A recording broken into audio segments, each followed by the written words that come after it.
Haleluya, salam sejahtera bagi Bapak Ibu Saudara semuanya. Mengucap syukur kita kembali lagi bertemu dalam Renungan 79 pada hari ini. Kita akan merenungkan firman Tuhan menggunakan 365 hari yang mengubahkan. Haleluya. Hari ini kita akan belajar dalam Matius 12 ayat yang ke-22 sampai ke-32. Yang saya berikan tema melawan kefasikan. Tapi sebelum itu, mari kita belajar terlebih dahulu apa itu fasik. Fasik dalam KBBI artinya tidak peduli terhadap perintah Tuhan. Kalau dalam Kamus Sabda, sikap yang tak percaya kepada Tuhan. Dapat disimpulkan bahwa orang fasik adalah orang yang tahu kebenaran, namun memilih untuk tidak percaya dan tidak mau taat pada perintah Tuhan. Dan di sini kita akan belajar dan melihat kefasikan dari orang Farisi ketika Tuhan Yesus sedang membuat mujizat dan melayani orang kala itu. Akan saya bacakan dalam ayat 22 dan 24, dikatakan, "Kemudian dibawalah kepada Yesus seorang yang kerasukan setan, orang itu buta dan bisu. Lalu Yesus menyembuhkannya, sehingga si bisu itu berkata-kata dan melihat. Maka takjublah sekalian orang banyak itu, katanya, 'Ia ini agaknya anak Daud.' Tetapi ketika orang Farisi mendengarnya, mereka berkata dengan Beelzebul, penghulu setan, ia mengusir setan." Kita dapat melihat di sana terdapat dua kelompok, yaitu banyak orang, yaitu orang-orang Israel, dan yang kedua, kelompok kedua ialah orang Farisi. Dan di sini dikatakan orang Israel, ia ini agaknya anak Daud. Ketika mereka melihat Yesus membuat mujizat, mereka percaya bahwa ini adalah perbuatan Mesias, orang yang diurapi. Tapi mereka sedikit ragu-ragu karena mereka memakai kata agaknya anak Daud. Dan ketika mereka ragu-ragu, orang Farisi ini langsung berusaha meyakinkan bahwa sebenarnya Yesus ini tidak memakai kuasa Tuhan, tapi kuasa Beelzebul.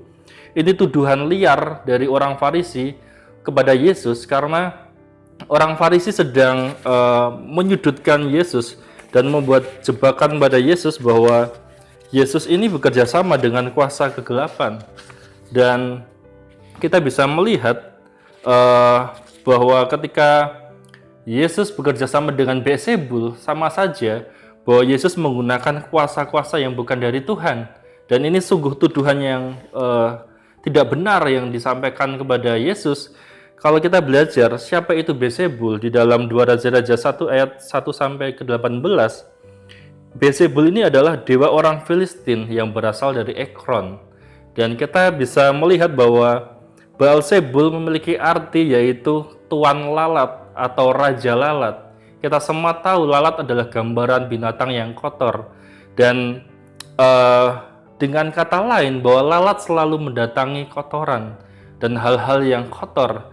Dan hendaknya hidup kita jangan sampai memiliki kehidupan yang kotor, karena kita tahu ketika hidup kita kotor, siapa yang akan datang dan hinggap di dalam kehidupan kita, yaitu kuasa-kuasa kegelapan yang bukan dari Tuhan.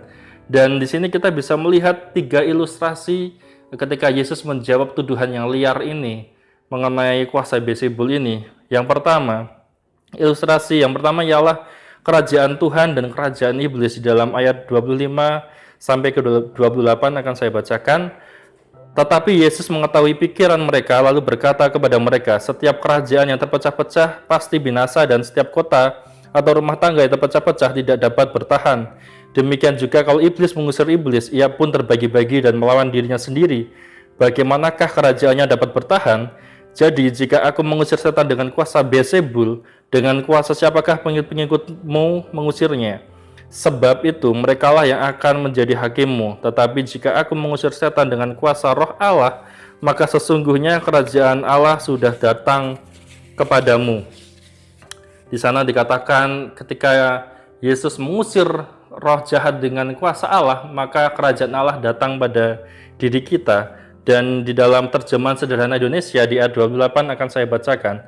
Tetapi kalau aku mengusir setan-setan dengan kuasa Roh Allah, itu menunjukkan bahwa Allah sudah mulai mendirikan kerajaannya dengan kuasanya di antara kalian. Hal ini berbicara tentang kepemilikan. Jadi ketika dia mengusir setan dengan kuasa Allah, maka kerajaan Allah itu datang dalam diri orang tersebut.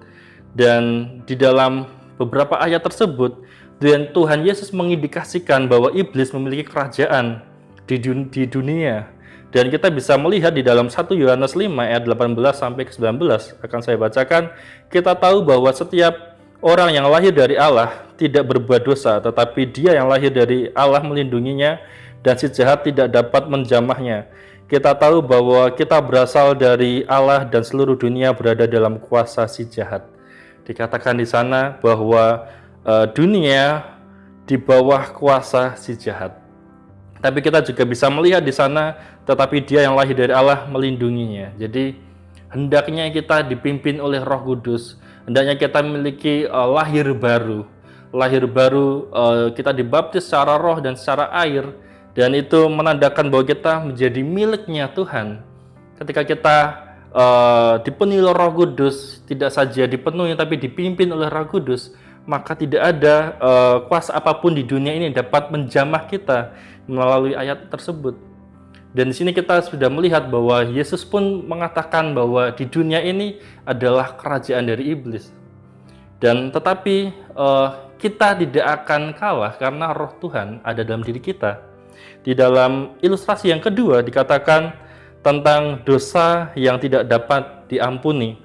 Di ayat ke-31 dan 32 akan saya bacakan, sebab itu aku berkata kepadamu, segala dosa dan hujat manusia akan diampuni, tetapi hujat pada Roh Kudus tidak akan diampuni. Apabila seorang mengucapkan sesuatu menentang anak manusia, ia akan diampuni, tetapi jika ia menentang Roh Kudus, ia tidak akan diampuni di dunia ini tidak, dan di dunia yang akan datang pun tidak. Kita dapat melihat bahwa menghujat Roh Kudus sama dengan menolak Tuhan.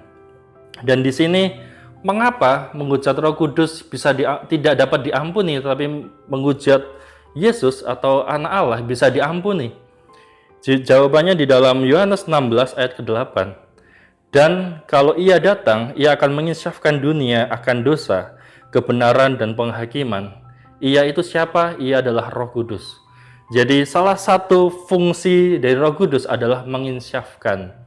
Jadi jawabannya adalah tentang fungsi. Fungsi Roh Kudus adalah menginsafkan, yaitu membuat manusia untuk bertobat, untuk menerima Tuhan Yesus sebagai Tuhan dan Juru Selamatnya, meninggalkan setiap dosa-dosanya.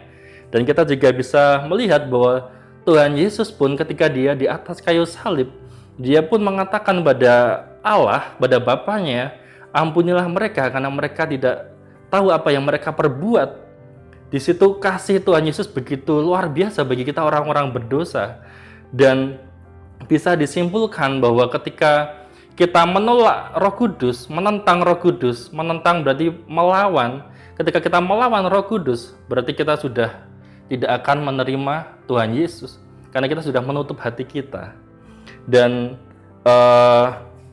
di dalam Efesus 4 ayat 30, terjemahan FAYH akan saya bacakan, janganlah mendukakan Roh Kudus dengan cara hidup saudara. Ingat, Dialah yang telah memeteraikan saudara sampai kepada hari disempurnakannya keselamatan dari dosa.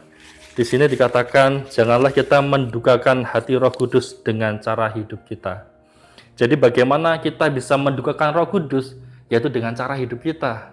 Ketika kita tidak dengar-dengaran, ketika kita tidak mau bertobat, maka Roh Kudus dalam diri kita menjadi bersedih atau mendukakan Roh Kudus melalui hidup kita.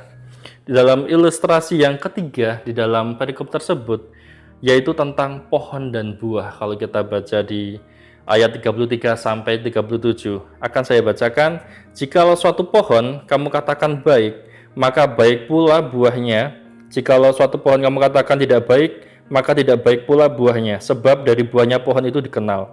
Hai kamu keturunan ular beludak, bagaimanakah kamu dapat mengucapkan hal-hal yang baik, sedangkan kamu sendiri jahat?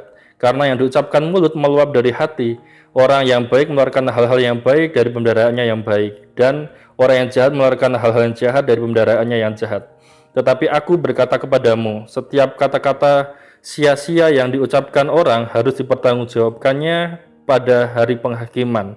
Karena menurut ucapanmu, engkau akan dibenarkan, dan menurut ucapanmu pula engkau akan dihukum.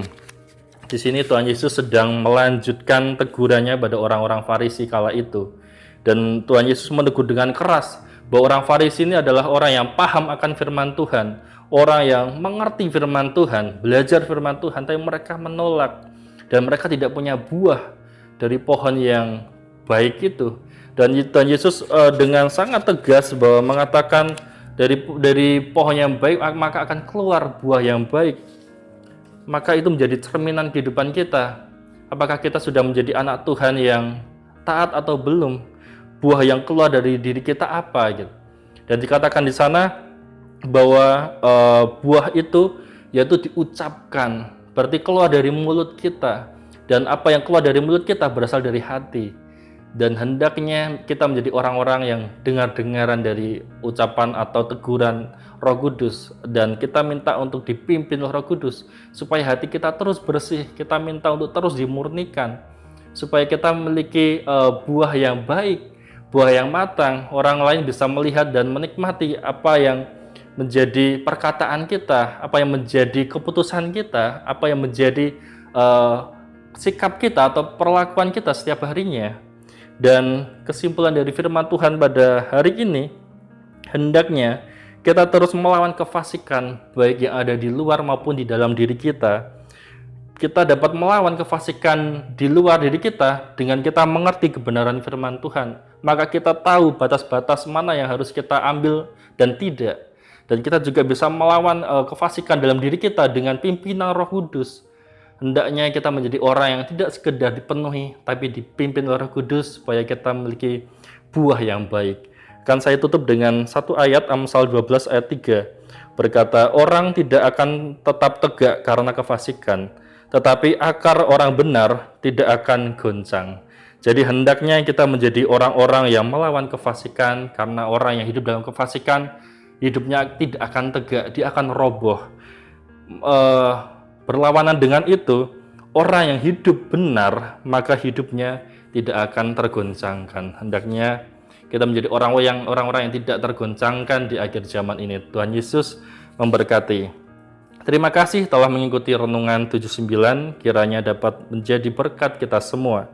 Bapak Ibu Saudara yang ingin didoakan untuk pokok doa tertentu, menceritakan kesaksian baik mujizat, kesembuhan, pemulihan masalah keluarga dan lain-lain, dapat disalurkan melalui chat WhatsApp di nomor 081 327 420 088. Mari kita berdoa. Tuhan Yesus, terima kasih Tuhan untuk renungan pada hari ini. Kami dapat belajar Tuhan untuk hidup melawan kefasikan yang ada di luar kami maupun dalam diri kami Tuhan. Hendaknya hidup kami terus dipimpin oleh Roh Kudus-Mu.